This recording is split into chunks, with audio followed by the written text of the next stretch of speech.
If you want to watch the actual video, there are timestamps down below, but before the video starts, I just want to say Pokemon content has pretty much taken over my channel at this point, so if you guys like it, then I'll keep producing it. Anything for the sweet, sweet money. I mean, entertainment for the fans.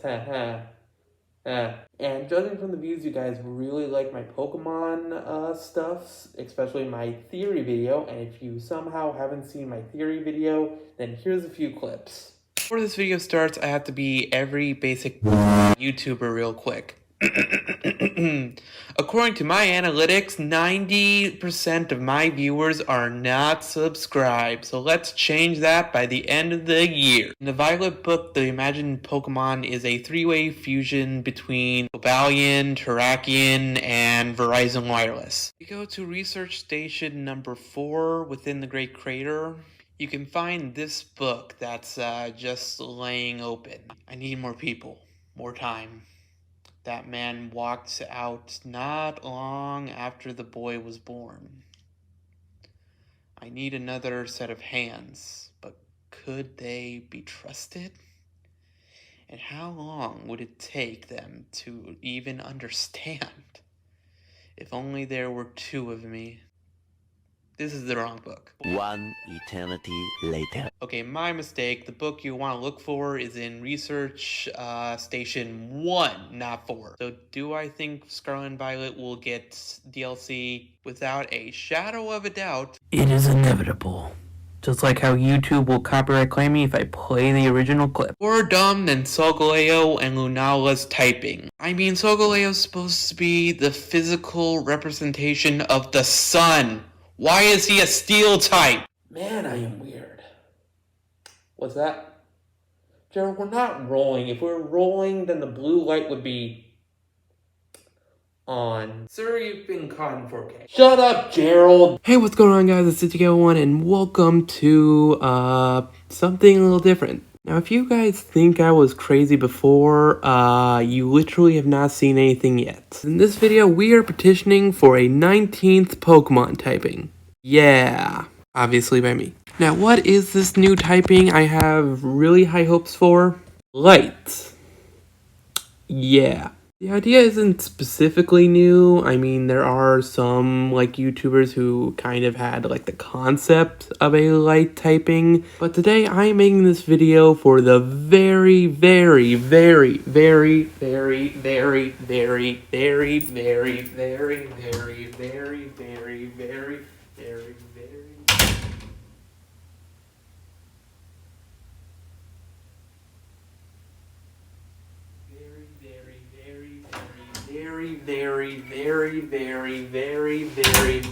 very, very, very,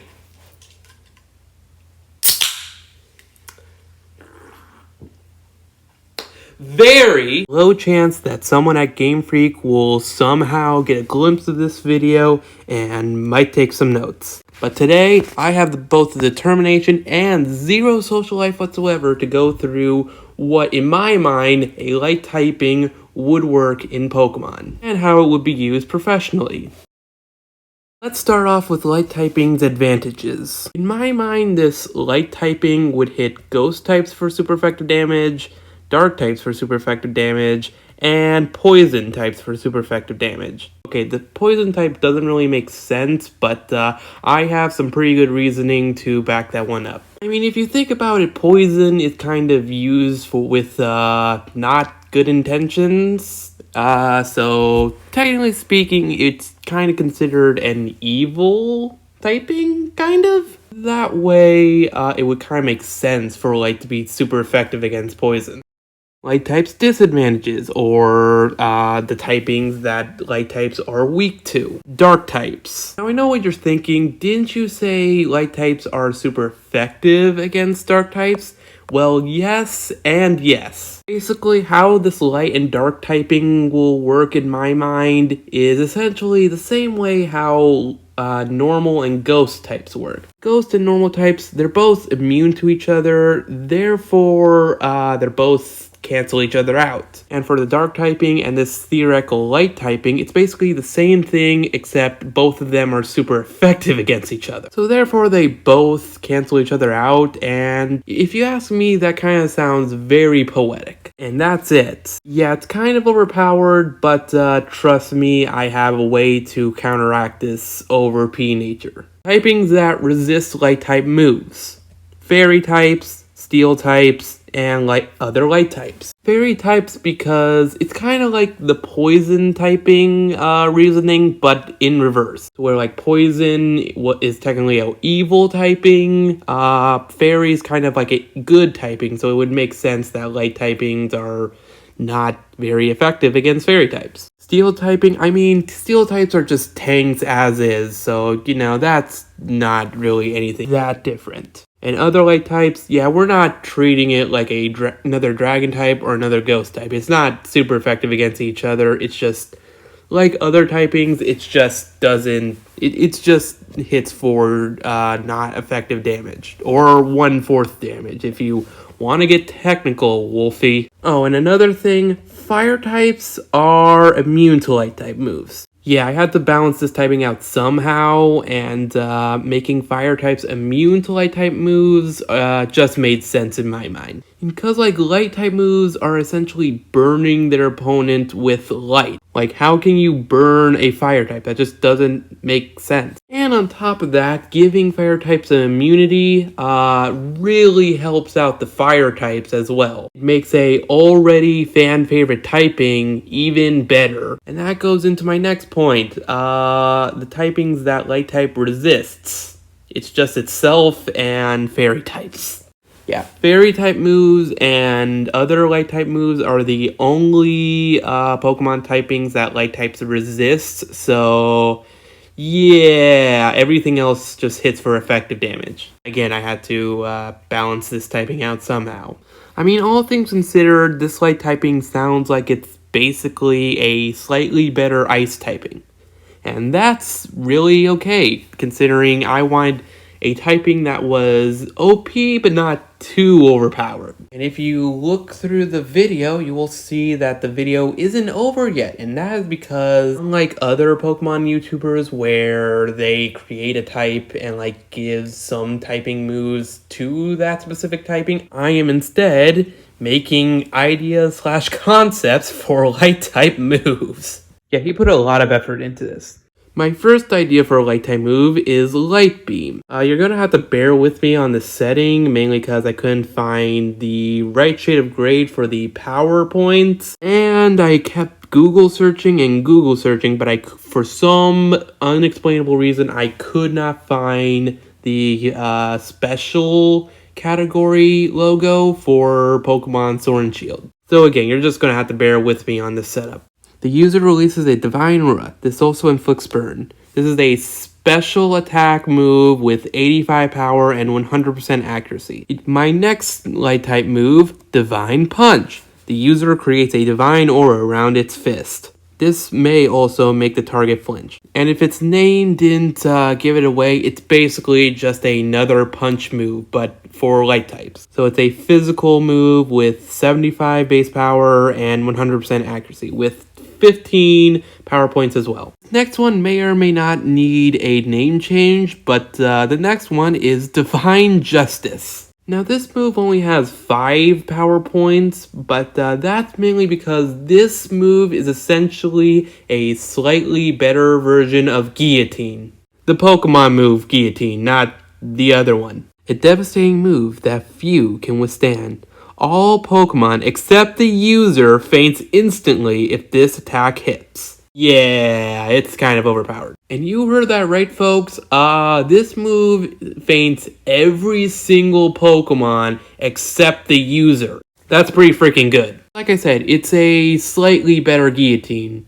Emphasis on the slightly because it only has 20% accuracy. And if you have any experience with Guillotine like I do, you would know that Guillotine rarely hits. And Divine Justice, name pending, has less accuracy than Guillotine. So yeah, it's an overpowered move, but it will not see that much professional play. Next up, we have Burning Rays. Now this one was an interesting one at best. The user emits rays of blinding hot light. This also inflicts burn. This move is super effective against steel and grouse types. Now this one is interesting mainly due to the fact that I based it around two specific Pokemon moves that we already have. One of them being Dazzling Gleam because it is a special attack, and the move Freeze Dry, which is a ice type move that's super effective against water types, which is really interesting. And considering this is a move that attacks two Pokemon at once, and the fact that it hits steel types for super effective damage, a typing that would normally resist it, that's pretty freaking good. It's a special attack move with 70 base power, 100% accuracy, and 20 power points. It's not the best move by all means, but it's definitely a move you want your Pokemon to learn, especially if they struggle with grass or steel types. Next up, Mystical Terrain. Now, if its name didn't give it away, it's essentially just another terrain move. The user releases a divine aura causing fog to appear.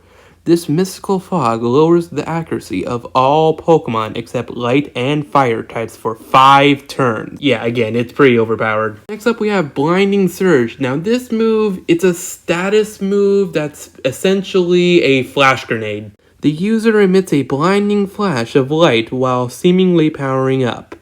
All Pokemon around the user are inflicted with blindness for this turn. So yeah, this move introduces blindness as a new status move. But all things considered, it's not the best status move, mainly considering it only lasts for 1 turn. But for this 1 turn, every Pokemon misses. So if a Pokemon has Blinding Surge and it outspeeds everything else, then no other Pokemon will be able to hit. This move is so broken that if it did become a thing, then a lot of people will be using it. I'm looking at you, Wolfie. Next up, Arch Power Surge. The user emits a pillar of light that appears underneath the target. This also boosts the user's attack and special attack stat. And if the description didn't give it away, I based this move off of Torch Song. Arch Power Surge is basically Torch Song, except it has 10 less power and it boosts your attack and special attack stats, so arguably it's a little more broken. Now the next 2 light type moves are essentially the light type equivalent to Giga Impact and Hyper Beam. First up we have Arch Beam. The user emits a powerful beam of divine light from its fist. This move cannot be used for 2 turns after it's used, and that's the only drawback. It doesn't lower your stats or anything, it doesn't make you recharge for 1 turn, you just can't use it for 2 turns after you use it. Because of that, it has 120 base power, but only 90% accuracy. Next up, we have Arch Blade. It's basically Arch Beam, but as a physical move. The user emits a powerful aura of divine light, which it molds into a blade-like weapon.